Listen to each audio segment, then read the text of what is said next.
క్రైస్తవ లోకంలో ఒక సైతానులాగా ఏలుబడి చేస్తుంది. అద్భుతాలు, స్వస్థతలు, అవని ఇవని వీటి మీద ఆధారపడి విశ్వాస జీవితం నుండి తొలగిపోయి బలహీనులై తాలుగింజలాగా మిగిలిపోతున్నారు.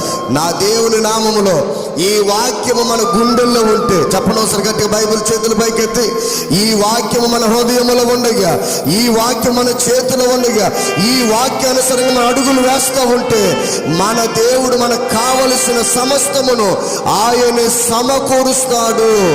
చేతుల పైకెత్తి స్తోత్రం చెప్పండి. క్రిస్మస్ను యేసు కొరకు మాత్రమే చేయాలి. నీ కొరకు, నా కొరకు, మన ఇంటి కొరకు క్రిస్మస్ని ఏం చేయద్దు, చేయవద్దు. యేసు కొరకే మనం చేయాలి. ఆమేన్. యేసు లాగా మనం చేయాలి. ఆమేన్. హల్లెలూయా. యేసు ప్రభు జన్మములో ఒక మాట మీకు జ్ఞాపకం చేస్తాను. క్రిస్మస్లో మన జీవితాలు ఎలా ఉండాలో ఒక మాట చెప్తాను.